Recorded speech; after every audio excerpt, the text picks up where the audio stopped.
I hoped the key might unlock the front door. It didn't. Looking in, I felt like the house itself had been waiting for me.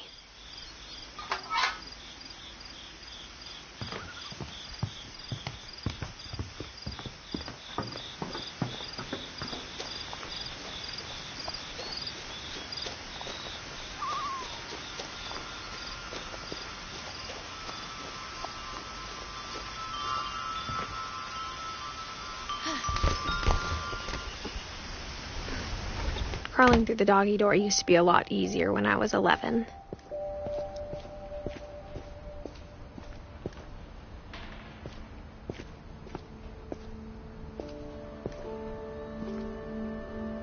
The power had been turned off the night we left. For the first time in years, I felt like I was home.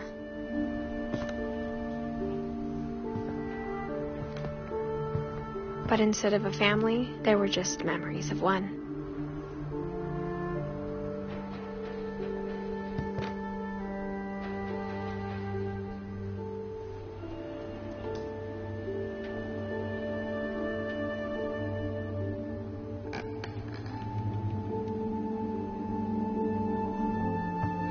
Like how after Louis started working at the cannery, we all got sick of eating salmon, except our cat, Molly. Or how only one restaurant would deliver to our house, so we had Chinese a lot.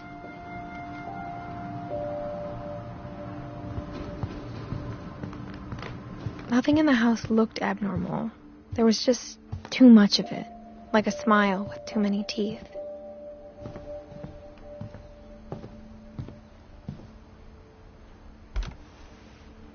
Edie told me once that every Finch who ever lived is buried somewhere in the library.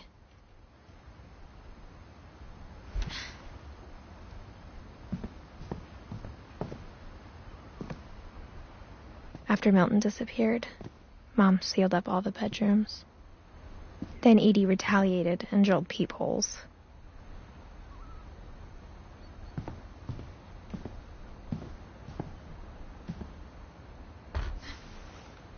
Molly always seemed like a girl I could imagine being friends with, if she hadn't died in 1947.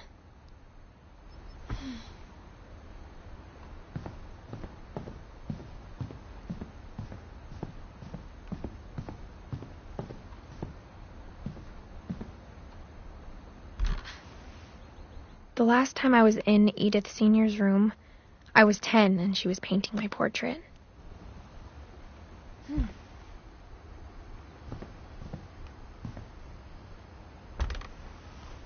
My Grandpa Sam spent 7 years sharing a room with his dead brother, Calvin.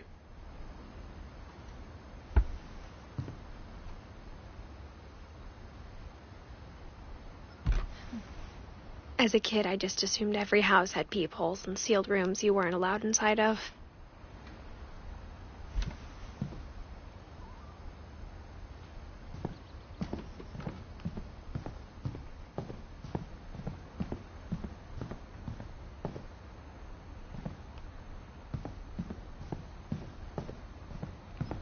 Whenever people ask me about my family, the first thing they always want to know about is Barbara.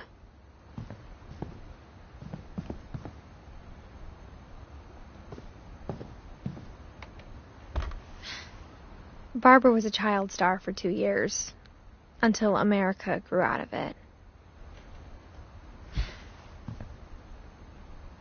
Edie's father, Odin, built the original house.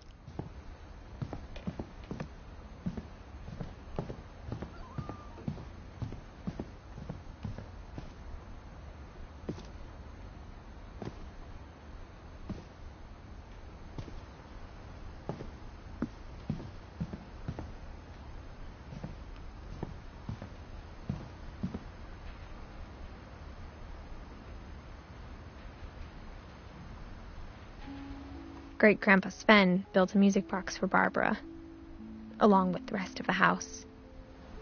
Mom always told me to stay out of the basement, so I wasn't too surprised when the key didn't fit.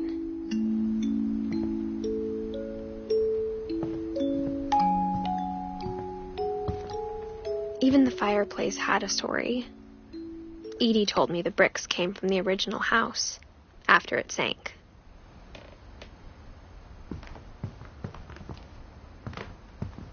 The table was still a wreck from the night we left. My mom was the only one of us who could imagine Great-Grandma Edie living in a nursing home.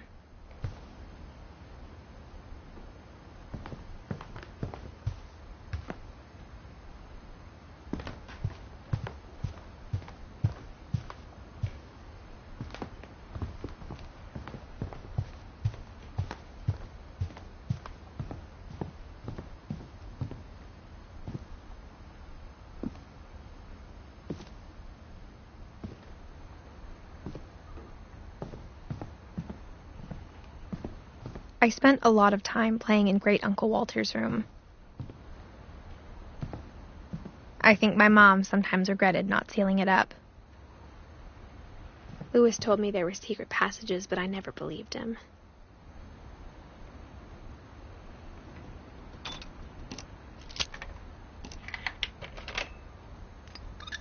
Turns out, my mom was really good at keeping secrets. Now it was time to find out what my mom had been afraid of.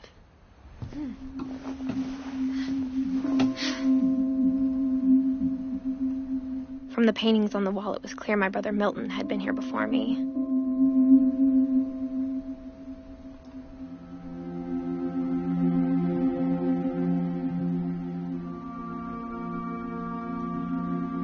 Reading this, maybe it sounds like I had a plan. But I had no idea what was behind that door.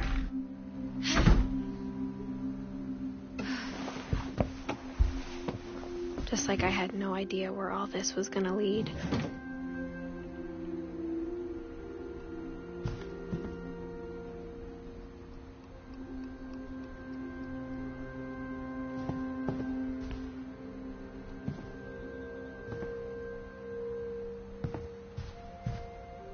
I grew up looking at Molly's room through the peephole. Molly's gerbil had a tiny bedroom with its own even tinier gerbil cage.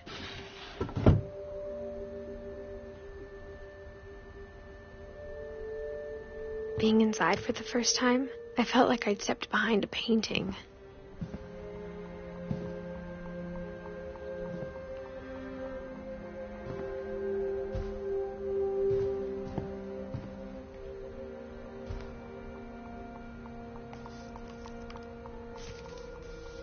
December 13th, 1947. Dear Diary, I'll be gone soon, but I wanted to tell somebody about what's gonna happen. It started when Mom sent me to bed without dinner. I woke up and I was starving, so I looked around for something to eat. My Halloween candy was all gone. The gerbil food was dry, but I didn't mind it.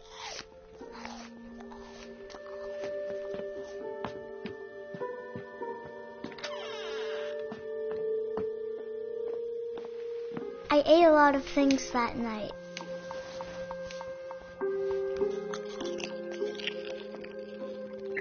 I kept eating and eating.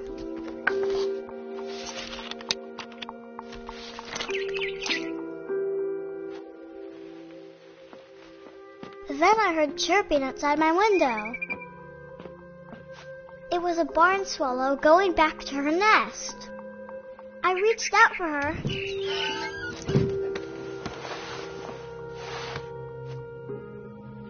And suddenly, I was a cat. I tried to be quiet, but the bird was really scared.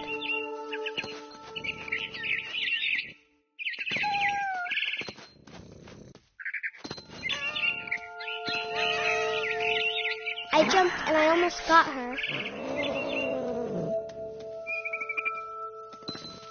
I could tell she was getting really tired. Now I was up in the big tree. I promised Dad I wouldn't climb it anymore. All I cared about gobbled her up. And suddenly, I was an owl. First, all I heard was the wind. Then I heard little teeth nibbling in the grass.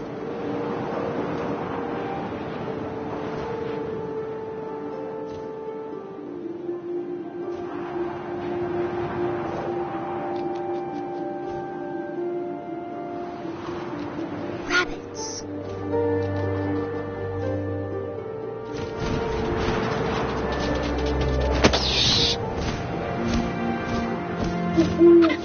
I imagined his face looking up and seeing mine through my talons. I swallowed him up, and I didn't chew one bit. Then I flew off to find something bigger.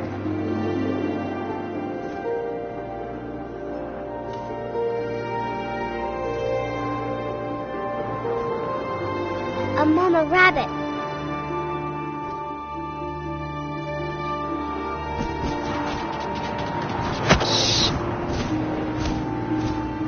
She was almost too big to carry. I started choking, but I couldn't stop eating. And suddenly, I was a shark.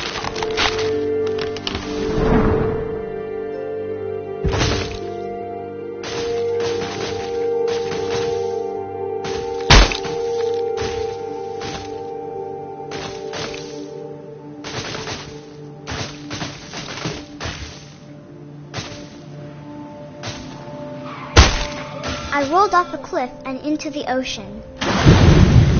Now, I was hungrier than ever.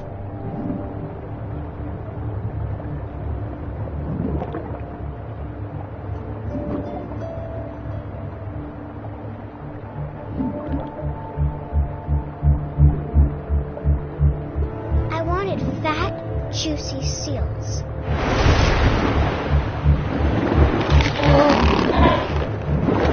Off the flipper, and it tasted really good.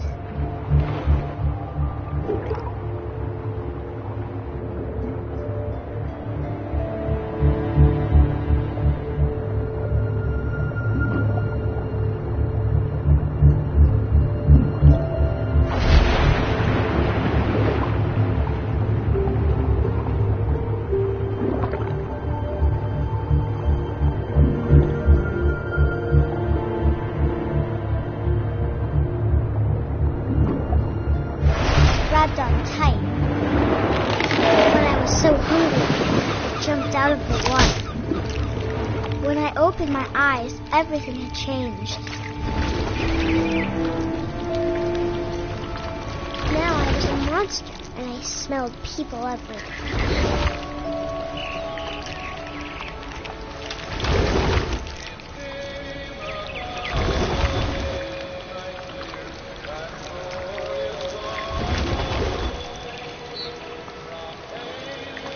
I was big, but I moved real quiet.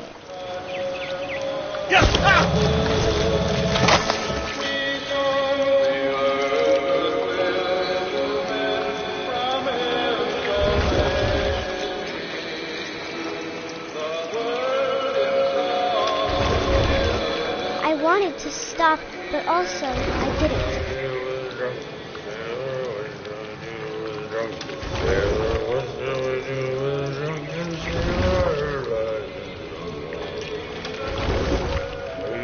Belly was rusty.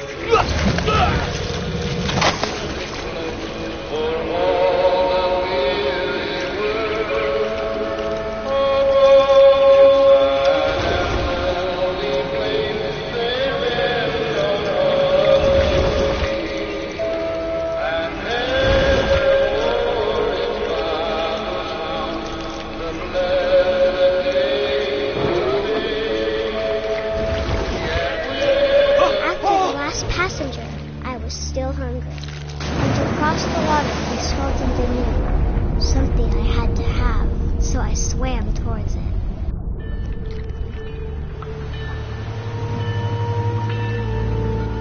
I slithered onto the sand, and the good smell went into an old pipe.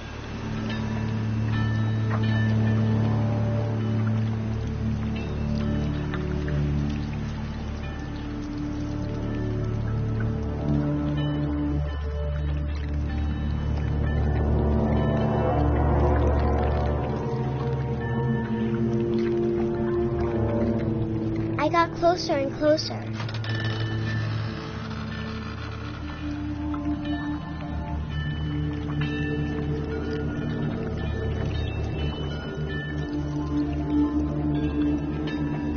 All of my stomach started growling. And suddenly, I was me again. I held my breath for a long time, but I couldn't hear anything. I think it's waiting for me to fall asleep. But it's not going to wait much longer. It needs to know I will be delicious.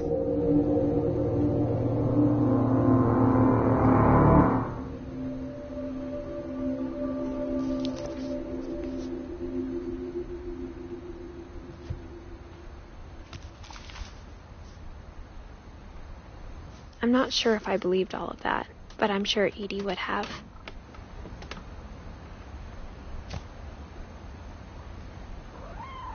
I got the sense Edie had spent a lot of time here, before my mom sealed the doors.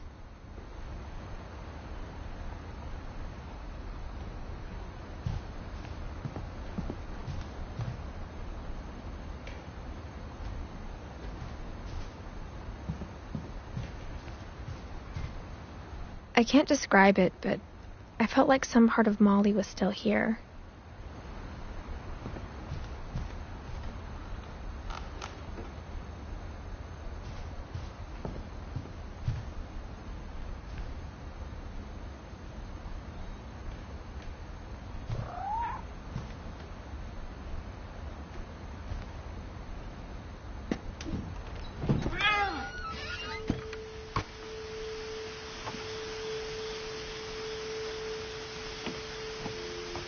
This will be obvious later, but my mom never told me any of these stories. Edie would have, but Mom didn't like bringing up the past. So, when we adopted a stray kitten, she was the one who named it Molly. I spent a lot of time in Great-Grandma Edie's room.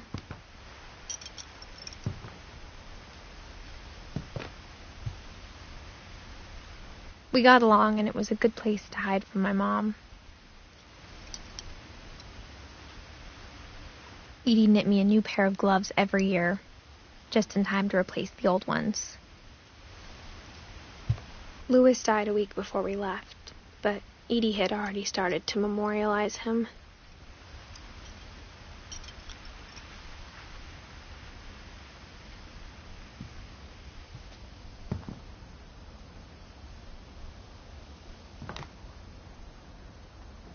Her room was like a museum.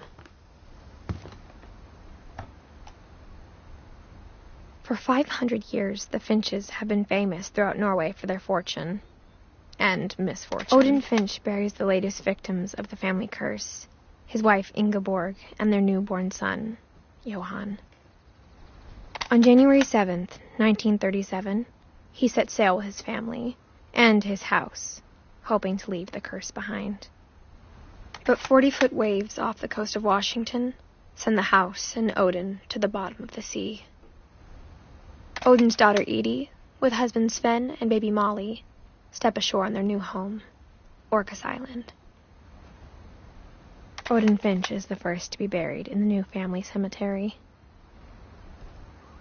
His daughter Edie is already dreaming of a new Finch house.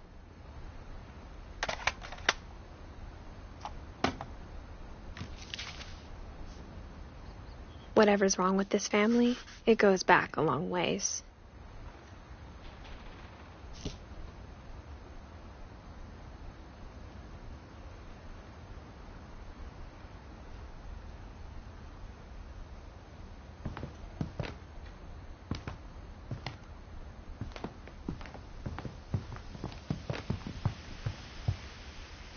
When Edie told people Sven was killed by a dragon, she could also have said he was building a dragon-shaped slide that collapsed. She could have, but she didn't.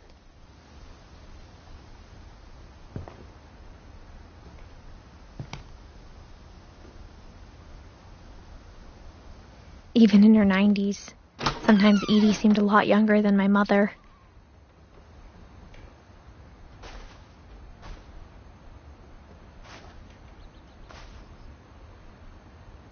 The only trace Grandpa Sam's first wife, Kay, left on the house was the pink bathroom. It was a pretty big trace.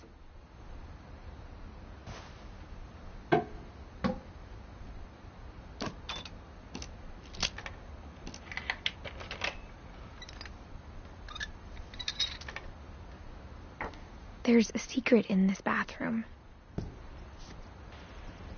It's in the last place you would look. It isn't in the cupboard. It's hidden in this book.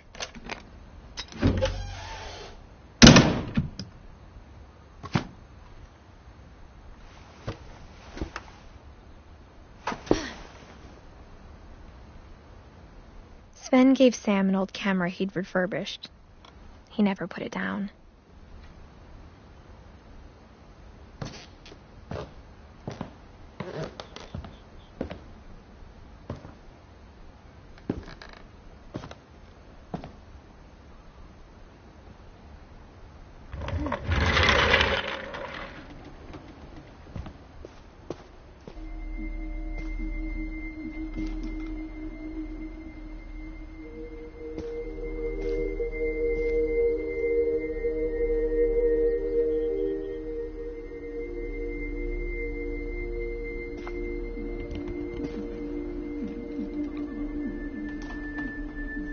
I knew Grandpa Sam had a twin.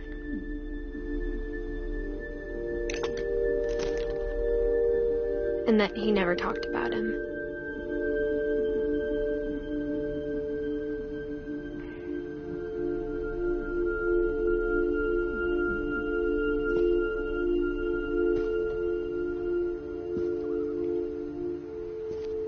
I guess my grandpa didn't like history any more than my mom did.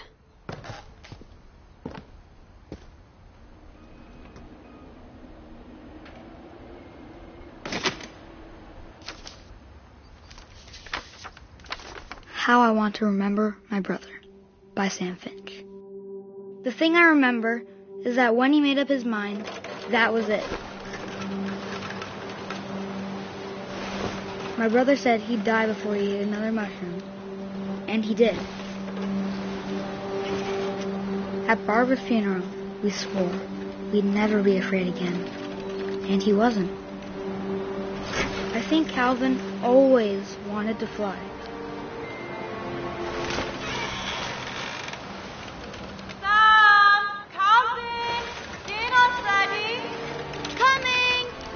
But that day, he finally made up his mind to do it. I told him going around was impossible. Maybe if I hadn't said that. Alvin, I'm not going to tell you again. Maybe if the wind hadn't picked up. Then maybe he'd still be here. But I doubt it. I think he'd already made up his mind. That's what I want to remember about my brother.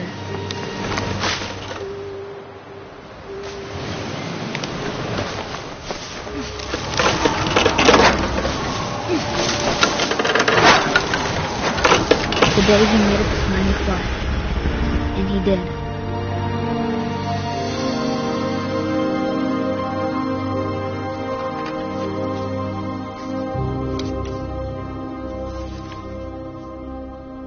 Calvin's story felt strangely familiar.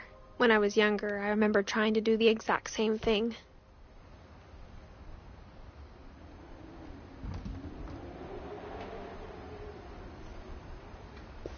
After the funeral, Edie roped off Calvin's half of the room.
The passages were a pretty tight fit.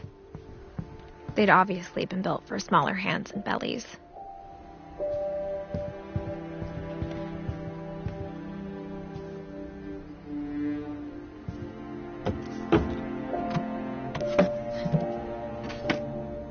Growing up, I always thought of Barbara as a child star.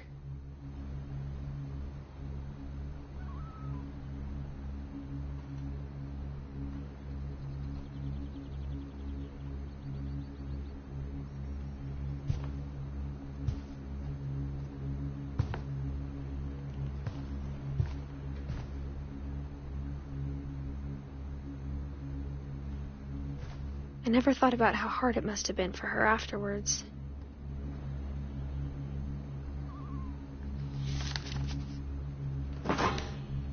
Of all the stories people wrote about Barbara's death, I'm surprised Edie saved this one.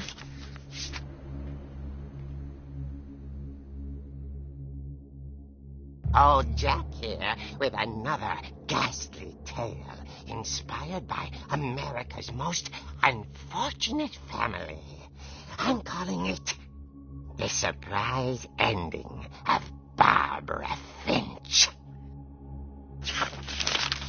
As a child star, Barbara was famous for her scream.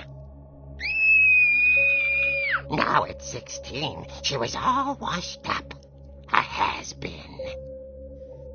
But in a lucky break, she'd been asked to perform her signature scream at a local convention for monster movie fans. It was just the boost her career needed. Unfortunately, her scream hadn't aged well. Getting better. I think you just need the right motivation.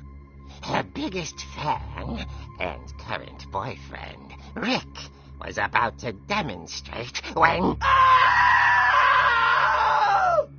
Now that was a great scream. It was Barbara's father, Sven. He'd slipped into a table saw and had to be rushed to the emergency room. So Barbara got stuck babysitting her youngest brother, Walter. Her convention comeback was canceled. Okay, I'm hearing frustration, but I'm not hearing terror. What if I tried... A gang of hoodlums in Halloween masks have been terrorizing Orcas Island tonight. Police are urging residents to... That came from the basement. You're right! Also, I loved your delivery on that. Why is your basement door locked?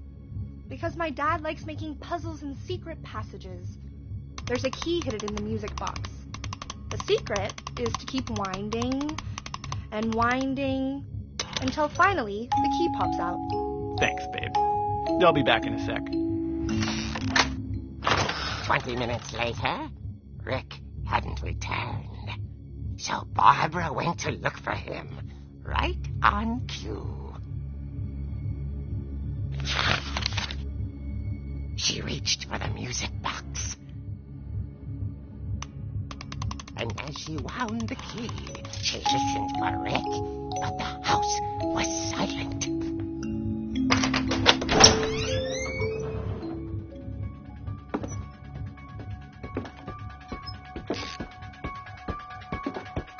She found Rick's crutch and imagined the worst.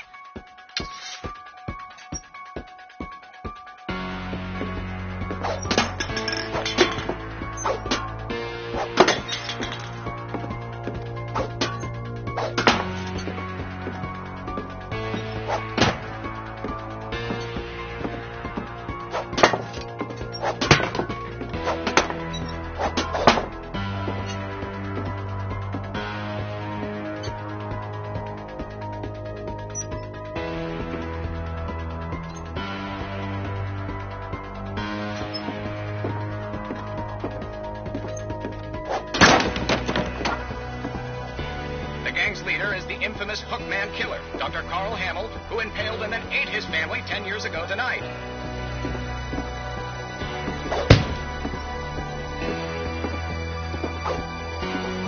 The old fridge rattled and grew still. Oh dear!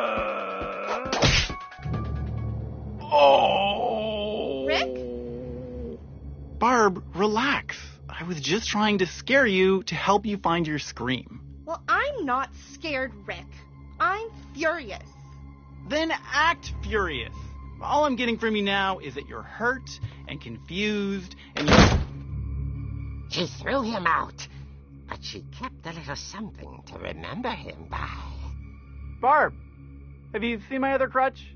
And she was still holding it when she fell asleep watching the late picture show. Hours later... Barbara! Walter, what's going on up there? Ah! Okay, I'm coming up, but if this is a trick, you're dead, Walter.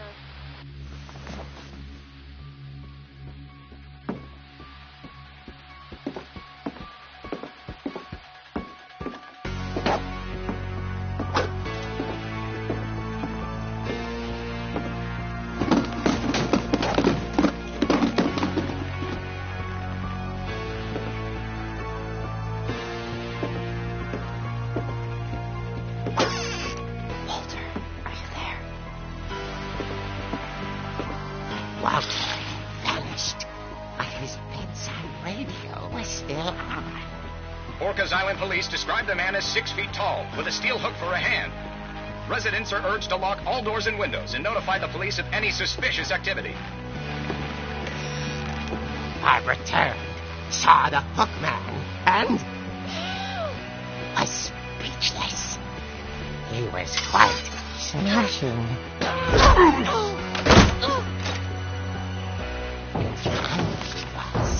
He couldn't get enough of Barbara.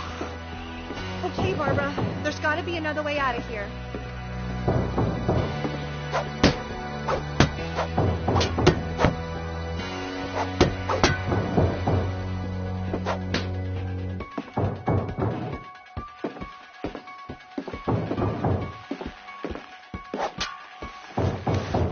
That night, she played her part beautifully.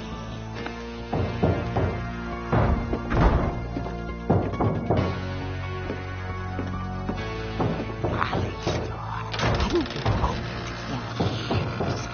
The hinges groaned.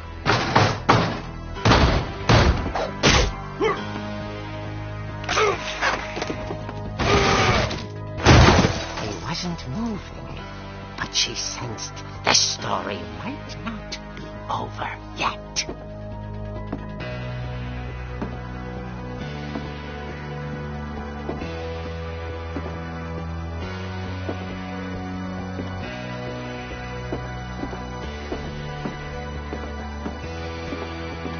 The hookman had vanished. She listened for his breathing, but all she heard was...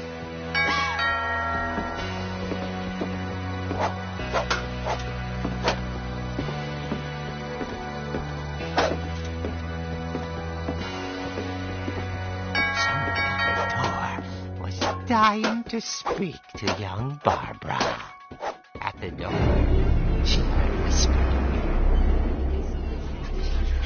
It was coming from inside the house.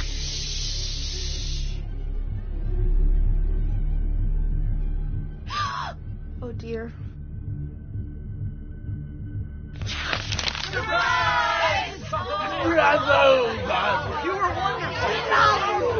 monsters had come to surprise her. For Barbara, it was a dream come true. Then she saw what kind of monsters they were, and she realized what was about to happen. She was going to be famous. And with her final breath, Barbara Finch gave the performance of her life.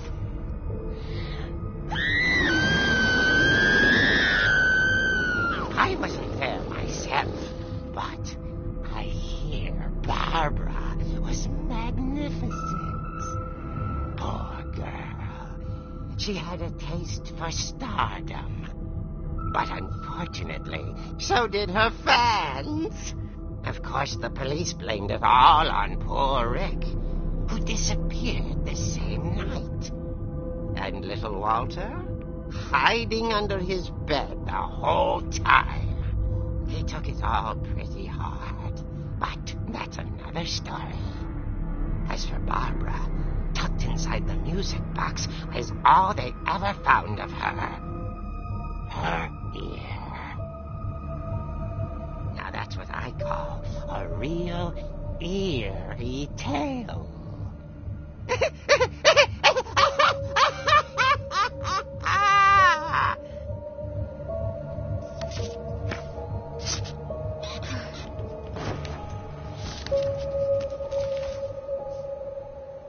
Edie told me all Barbara wanted was to be remembered, as absurd as that comic was. Maybe what Edie saw was a happy ending.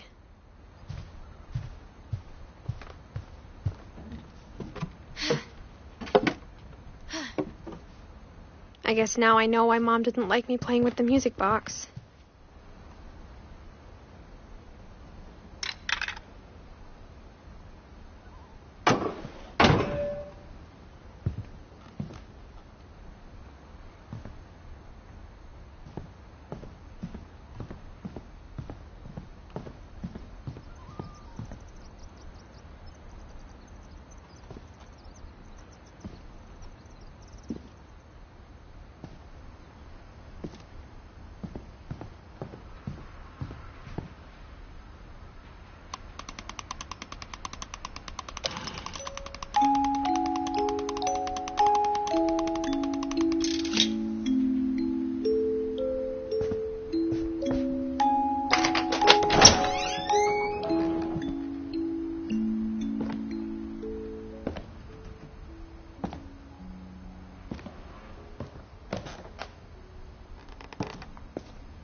Mom said the basement was off limits, unless I wanted another tetanus shot.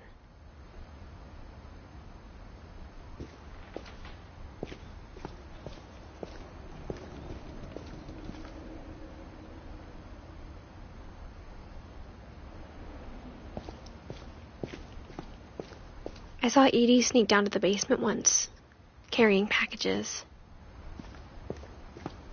I thought maybe she was hiding presents.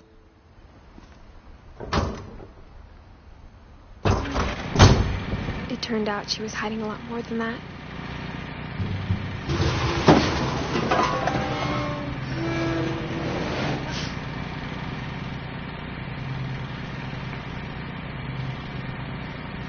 I remember asking Mom once about where Walter had gone. She said after Barbara died, he got as far away as he could.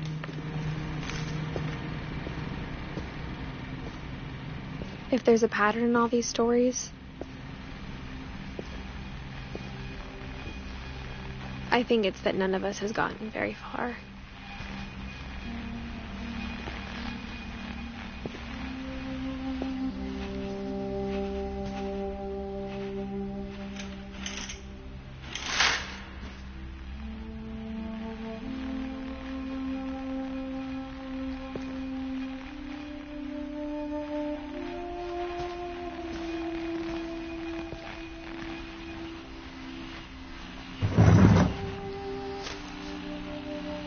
Goodbye, everyone. I can't believe I've been down here for 30 years. On that first day, after the shaking started, I didn't think I'd survive a week.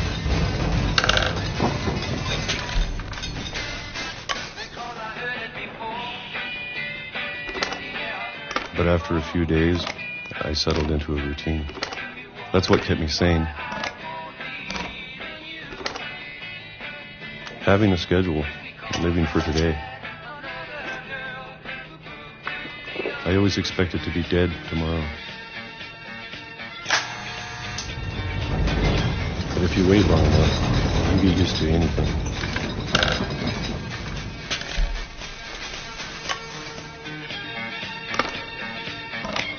Even a monster on the other side of the door starts to feel normal. Almost friendly.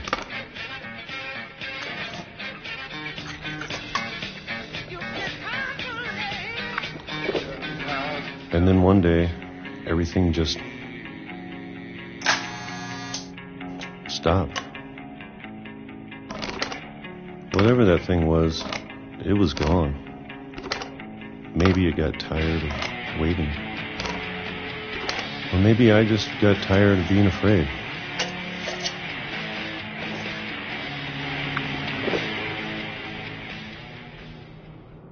It's been a week now, the longest in 30 years. I'm done waiting. I have to leave while I still can.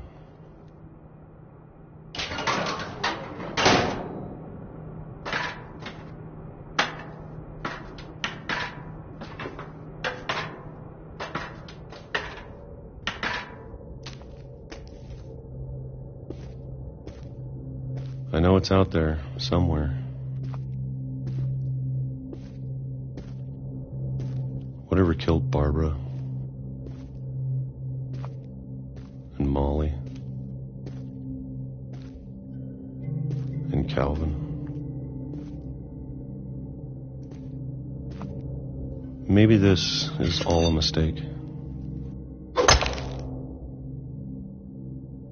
But I need to stop living the same day, even if it kills me.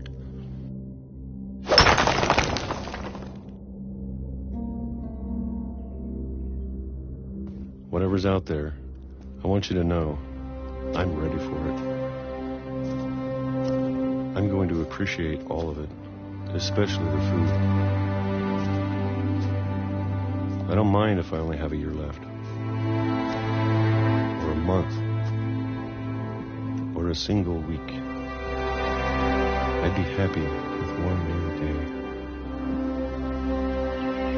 I can already imagine the sun on my face.